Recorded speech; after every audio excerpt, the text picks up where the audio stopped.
Coming up on One Detroit, we're talking Michigan's business climate at the Business Leaders for Michigan CEO Summit and what the national perception of Detroit is. Plus, are companies ready for what could be the next recession? And a day of healing in one Detroit neighborhood. I'm Christy McDonald. Join me along with Nolan and Stephen Henderson. One Detroit is coming up. Masco Corporation is proud to manufacture innovative and environmentally friendly products for the home. Delta faucets, craft-made in Merillat cabinets, and Behr brand paints have all been designed with you in mind. Masco and its family of companies, serving Michigan communities since 1929. Support also provided by the W.K. Kellogg Foundation, a partner with communities where children come first. The Cynthia and Etzel Ford Fund for Journalism at Detroit Public TV. The Detroit Journalism Engagement Fund, and by Business Leaders for Michigan has 5 priorities to make Michigan a top 10 state. Achieve a balanced budget, cut long-term debt, fix our roads, improve all levels of education, further economic growth, plan for a stronger Michigan. How does diversity bring energy to us all? At DTE Energy, we believe that it's the contributions of all that build great communities. As a company, we grow stronger by welcoming the unique perspectives of everyone. As community members, we support our state's broad culture and heritage. From working closely with women and minority-owned suppliers to embracing our local cultures, DTE Energy is powering diversity. The DTE Energy Foundation is a proud sponsor of Detroit Public Television.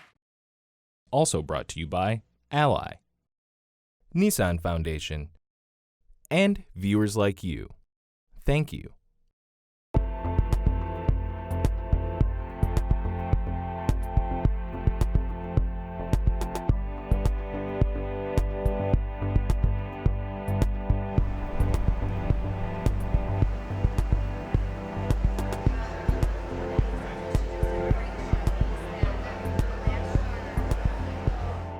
Hi there and welcome to One Detroit. I'm Christy McDonald. We are at the Westin Book Cadillac Hotel in Detroit for Business Leaders for Michigan's annual CEO Summit. Leaders from around the state are here talking about Michigan's business climate and so much more. We will talk about their concerns about the economy here, the talent pool, and if the state is ready for the next recession coming up.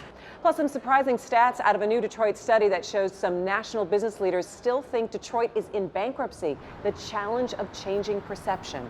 And then we'll take you to Brightmoor for a healing event, taking away the stigma of trauma and finding peace. That is all coming up for you on the show. But let's get started with our One Detroit contributors, Nolan Finley of the Detroit News, Stephen Henderson from American Black Journal. Hi, guys. We are at the Book Cadillac. Yeah, it's always good to be back here. You know, it's funny, we were talking a little bit about how this was kind of an anchor of the fine dining and development of Detroit, 15 years ago? Yeah, no, I mean, if you think about how long this is now that this has been here, it's remarkable to think about the change that's happened over that time. This side of downtown was barren except for this when they opened over here. Now you've got all kinds of other things, and you've got the Book Tower about to reopen as well. It's night and day. Yeah. This was the only game in town for a while. And, now you forget about it. It's been a, it's been a year. I hear all the time. Do you? I'll have to get you back here a little more often.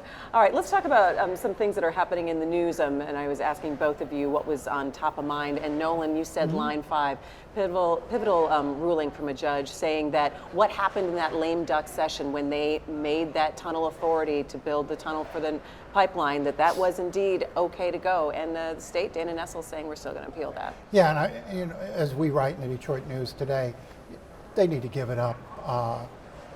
This is the best solution for securing the lakes. I mean, obviously, it would be ideal if you didn't have to transport oil, but we do have to transport oil. And putting it in a tunnel 100 feet below the lake bed is the safest way to do it. It was a legitimate piece of legislation passed by the legislature, signed by the governor, and if you don't like it, your recourse is to go back to the legislature and get a new law or revise that law.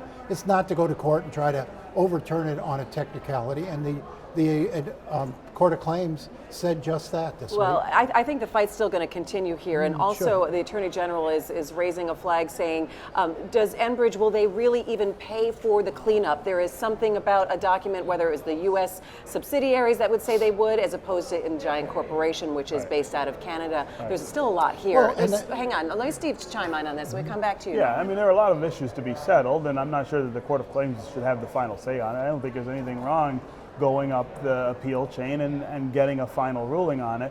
I think you do have to separate, though, the process here, which is what is being challenged, from the substance of the decision, which I think, a lot of people would say is not the only alternative that we should have considered, that we should have thought about some other things. And I think there's no question, from the standpoint of environmental safety, they should have taken more time to think about other alternatives and not just gone with the one that the company that is a polluter in this state wanted to go with. But they passed the law, governor signed the law, and you're either a state that is governed by the rule of law or political whim. But the courts if you decide don't that. like the law, change the law. But to go in and say, well, the name of the law didn't match up, every law in the book you could challenge. And I think that's what he was differentiating between what we're fighting against, what the specific law is. But versus I go back to your point, saying a foreign company. That's the point Dana Nessel's making now, that this is a foreign country, and we don't want to trust the integrity of our lakes to a foreign company. It's Canada. Canada has as much stake as we do in the Great Lakes. Look at the map. Well, their border on the lakes is as long as ours. Well, let's say that we don't want to trust Enbridge because they are responsible for the single largest oil spill in fresh water in this state. That's why you're building the tunnel. Well, they're paying. Or you could say that is perhaps the- they've build learned the from tunnel. that. Perhaps they've maybe changed they have. safety measures, or they're going to be doing more inspections. But we just recently learned that they were cutting corners on safety inspections and on reporting about Line 5, and that they have not been as transparent as they should be. If this were a better actor, I mean, somebody who had a track record of actually cooperating with government oversight, with environmental concerns, I think there would be more reason to trust them. There isn't very much right now. Nolan. Protecting the lakes is the paramount concern. Putting that pipeline through a tunnel is the only viable options for a 100%, near 100% guarantee there won't be spills. You put that in tanker cars, you put it on the freeway in tanker trucks, you have a much higher risk of polluting the environment than if you put it in a tunnel 100 feet under the lake bed. It's a reasonable solution, negotiated and passed into law. Well, It's not just about over. risk, it's about consequence, right? It's a also spill under not the water over. is far more devastating than anything that would happen on land. All right, turning now to a closer look at how Michigan, and specifically Detroit, is being perceived when it comes to doing business. Detroit Future City just came out with their 2019 Detroit Reinvestment Index, what they consider to be a good measurement of Detroit's comeback. When it comes to national perception and what CEOs here at this week's summit deal with, there's an interesting trend. According to Detroit Future City's 2019 Reinvestment Index report, 2/3 of national business leaders surveyed have a positive impression of the city. 77% said they think Detroit is either a good or excellent investment opportunity. But there are still big misconceptions about the city's financials. 21% of national business leaders still thought the city was in bankruptcy. 34% thought it was emerging from Chapter 9, and only 30% knew the city was out of bankruptcy. Even with financial concerns, DFC's report found national businesses polled still were interested in investing in the city, though 53% wanted a city with high quality of life and amenities for their employees, and cited a pipeline of talent and effective local government as important qualities in a city they invest in. And we'll have a link to the entire report, including how residents feel about neighborhoods and opportunity. But here to talk about perceptions on doing business in Detroit and across Michigan is the CEO of Business Leaders from Michigan, Doug Rothwell. Doug, welcome back to One Detroit. Christy. It's good to see you. Good to see all you guys. All right, this is the 8th year for the CEO Summit. It is. Well, we started out doing this because we felt that it was a way to try to motivate others that are interested in moving Michigan forward as to how they could improve their own organizations and their own leadership. And by sharing the experiences we have as CEOs, as a CEO organization. And it's really caught on, and we're really fortunate that it's gotten such a following. Now, we know that you survey your members and talk about how they feel about the economy and doing business here in the state of Michigan, but we're just coming out of a report from Detroit Future City about national perception of doing business in Detroit, and some really interesting numbers that some business leaders still think Detroit is in bankruptcy. So give us a sense, Doug, from your vantage point, how national business leaders are talking about the city of Detroit and doing business here now in 2019, going into 2020, and the state of Michigan overall. Yeah, I saw that report, and I think it's important to realize that those perceptions always lag reality. So, I mean, it's like the same thing with business climate rankings. I mean, you see that Michigan's finally going up in the rankings a little bit. It took about 8 or 9 years of improvement to finally get that word out among business leaders. When I talk to folks around the country, I think Detroit's comeback, that story is embedded in folks' minds. I mean, in fact, you could almost argue we're getting so much good publicity. I hope we can live up to it, in the future years. It's amazing what's happened. So I don't know where that, who did the survey, but I would say that if you talk to CEOs at least, I think they're getting the message. Doug, you just finished up a session on looking at whether Michigan is in a recession already. Are we beyond the days when it's possible for Michigan to be in a single state recession? Well, I hope so. You never know, I guess, but I don't see it where there's any really kind of one thing that would cause that to happen as it did in the past, where there was this convergence of issues that really caused us to go into being in that situation. Are we recession ready enough? You probably can never be, I guess. I do worry about what happened this year with the budget process, to be honest with you. I mean, I think that this is not the way we want to run our state, I don't think it's caused any uncertainty yet in terms of the minds of investors, but I do think that it's the kind of thing we want to try to make sure doesn't happen again. Well, what can business leaders do to make sure Lansing doesn't end up looking a whole lot like Washington, where not much gets done because of the partisan fight? Yeah, well, that's been kind of the driver behind getting business leaders for Michigan established. I mean, we've tried to see ourselves as kind of a rudder, if you will, of the ship of state to make sure that we don't go through these kind of violent swings of left and right and up and down as we've gone through in the past. I think that, hopefully having us in place is a way to try to prevent that, and it's also our engagement. I mean, we've got to make sure that people know that we cannot afford to have that kind of behavior here, and that's going to take all of us. That was my message today to the group, is that, look, we're going to do our best, but unless all of you are engaging in the electoral process, we're a democracy. So all of you got to engage, and you got to make sure that people don't behave this way. You've been really focused in the last couple of years on the investment agenda and the things that we need to take better care of here in the state of Michigan. Catch us up on infrastructure and education, where we are, and what you see coming from the new administration. Well, to me, it's all about not how we're doing against ourselves. How are we doing against our competitors? Are we investing more in infrastructure? Yes. Are we investing more in education than we have in the past? Yes. Is it enough given what our competitors are doing? Probably not. Our infrastructure that we're investing in right now is not enough to just make up for the problem we created over the last 20 years of not investing in it. So we're getting further and further behind with this program that we have in place. With education, we're making it harder for kids to go to college because we basically have shifted those costs over to this year. The higher education got less than a 1% increase. I think it's like out of the last 7 or 8 years, it's like most of those have been below inflation, and that's after the big cuts that were made before then. So it's a matter of priorities, Stephen, and I guess that is what our message has been, is that we're not talking about, except for the roads, these things don't require massive tax increases. What they require are setting our priorities right. So you commented on the budget process, and you feel like that's not a positive sign. What else do you make of the new administration and its approach to these issues? I think it's still too new to rate, to be honest. I mean, I think that the governor put out a budget that did hit a lot of the right marks in terms of needing to fix our roads and getting more, for example, education dollars to the kids that needed it the most. Excuse me, we agree with those things. But on the other hand, now we are where we are with the budget. We don't really have a budget in place. And so I'm not sure that, we still that these leaders have still shown us yet what we need to really make a fair judgment.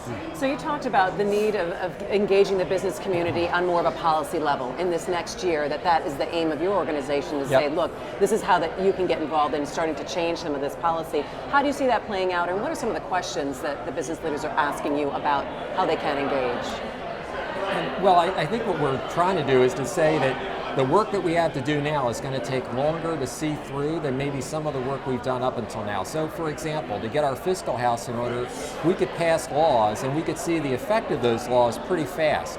When you're trying to improve education or fix the roads or deal with things like trying to make sure our workers get upskilled for the jobs of the future, you can't pass a law and just check the box and get those things done. And so what we're trying to do is to first of all set realistic expectations about how fast we can get there, but we're also trying to say that these things require a different political approach than we've taken in the past, which means that we're going to have to stay on these issues with more continuity. And so as an organization, that's what we're doing in terms of engaging with more leaders, and we're trying to get more groups that are like attending a conference like this today to do the same thing. Doug, you haven't used the ballot initiative process to push your agenda through. Could that change? Could business leaders identify the priorities that they want to see enacted and go by the legislature and governor and go right to the voters?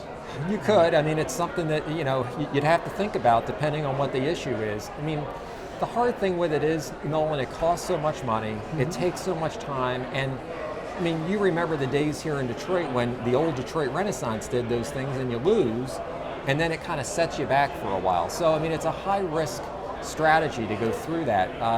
If the roads don't get fixed, for example, before the midterms, is that something you think about?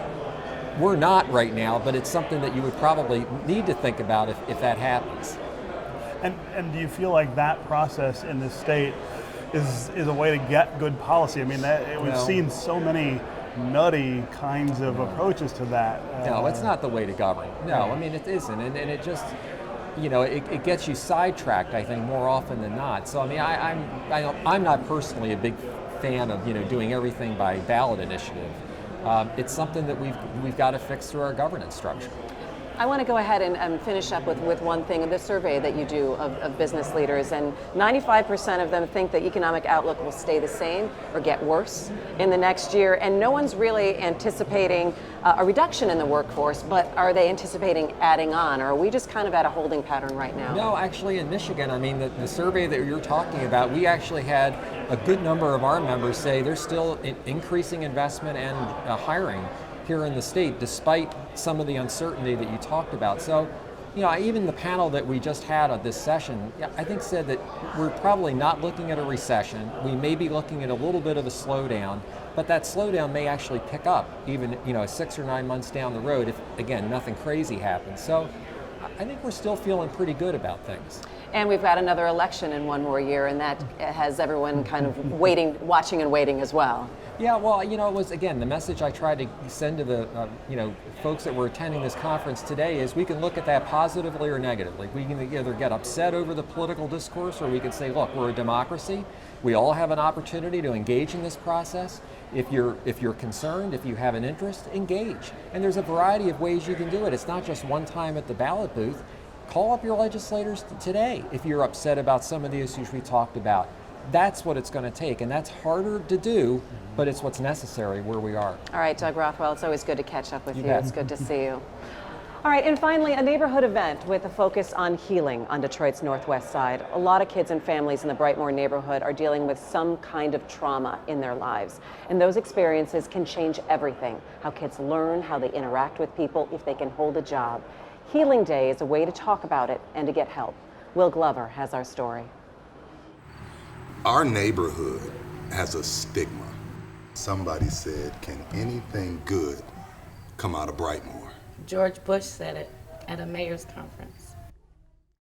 President George Bush came to Detroit in the summer of 2001, not long before 9/11, talking about the Brightmoor neighborhood and how a faith-based initiative changed one man's life.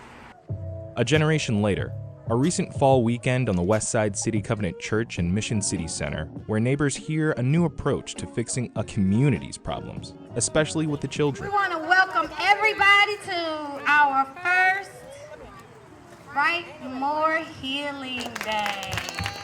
This was our official kickoff to the things that we've been working on and talking about and collaborating with for almost 2 years. It's kind of the culmination of the conversations that we've been having for a while. That we're coming together as a community and as a city and starting to really seriously examine the subject of trauma and, more importantly, healing. In Brightmoor, we have the Brightmoor Education Action Team, where we're a group of parents, students, educators. We come together and we held some listening sessions last year. And we found out from the community that the biggest barrier to a quality education in Brightmoor is, in fact, trauma. Now we're finding out that more people are suffering from trauma than we thought. Events like today help us come to grips to, first of all, the normalcy of trauma. That it's not this little hidden thing, that actually every family is affected by it in some way, shape, or form. Brightmoor's changed since the president's speech. Blight, abandonment, although plenty are still here, keeping the neighborhood going. Brightmoor is 16 square miles, one high school. Brightmoor resident Jonathan Clark leads a tour of young musicians, mostly college students, getting their first look at this part of the city. Their program's called 7 Mile Music. They come to teach local children each summer. There's a ton of good being done over here. It's still not a place that I would consider sending any of my children to get a quality education. While Clark and his wife Dawn have been working to make life better for Brightmoor kids, he came to realize childhood trauma, or a more clinical term heard these days, ACEs, adverse childhood experiences, stand at the heart of the problem. When I graduated from high school, went straight to the Army. Did my Iraq, did my war, came back home. It took me 7 years to admit that I was dealing with trauma. Then I asked myself, what about these kids? The music classes can challenge these teachers. Not that the children aren't bright, but attendance, behavior, it's not the same as with kids from more affluent surroundings. These kids are not bad. These kids are simply a mirror of what they live with and what they live through. I was working at this private Catholic high school, and I had to rush this kid home from school early because the secretary was like, somebody just killed your mama. The student arrived to see his mother's boyfriend take his own life in the front yard. Trauma is hard to talk about. Not because people don't want to talk about it. They don't know how to talk about it. They don't know how to express that pain. Studies show children with ACEs doing poorly in schools. No surprise. Leading to more substance abuse, more heart disease, and more depression when they become adults. Experts say dealing with ACEs requires nurturing relationships between generations, building social connections. That's part of the program at Healing Day. The research indicates that the biggest kind of buffer for children who have experienced trauma is the consistent presence of a caring adult. Yeah, this Brightmoor, mama. Healing Day provides some humor for attendees. I feel good. Yes. Comedians Coco and Martini Harris get some laughs, but mostly stay on message. I just want to tell the young black men, man, don't be ashamed, don't be afraid to open up and talk about it, you know? Yeah, I'm so serious. It's a message not only for the youth, it's also a message for the parents, because we as a parent still have to be taught to deal with our youth, just like youth has to be taught how to receive from a parent. Where you are and what goes on is based on what you say. So when you say your kid's bad, you reap that result. City Covenant Pastor Samil Thomas sees Healing Day like the start of a marketing campaign, creating awareness with a lot of work to come. So these type of events help soften and prepare people for when we get into the more difficult and more challenging questions wrapped around trauma, wrapped around the causes of it. And so it's a great event. And that'll do it for One Detroit. From the Westin Book Cadillac Hotel, find us at DetroitPBS.org and at One Detroit. I'm Christy McDonald. We'll see you next Thursday. Take care.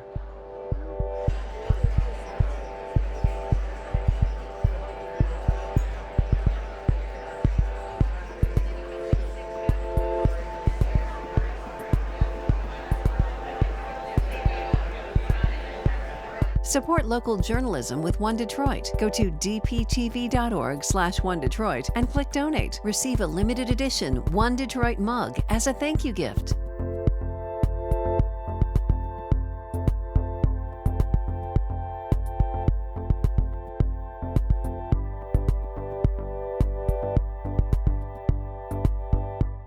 Masco Corporation is proud to manufacture innovative and environmentally friendly products for the home. Delta faucets, craft-made in Merillat cabinets, and Behr brand paints have all been designed with you in mind. Masco and its family of companies, serving Michigan communities since 1929. Support also provided by the W.K. Kellogg Foundation, a partner with communities where children come first. The Cynthia and Etzel Ford Fund for Journalism at Detroit Public TV.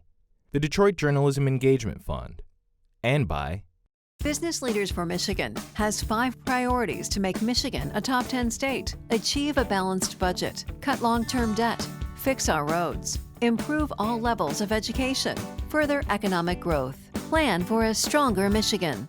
How does diversity bring energy to us all? At DTE Energy, we believe that it's the contributions of all that build great communities. As a company, we grow stronger by welcoming the unique perspectives of everyone. As community members, we support our state's broad culture and heritage. From working closely with women and minority-owned suppliers to embracing our local cultures, DTE Energy is powering diversity. The DTE Energy Foundation is a proud sponsor of Detroit Public Television. Also brought to you by Ally, NISSAN Foundation, and viewers like you. Thank you.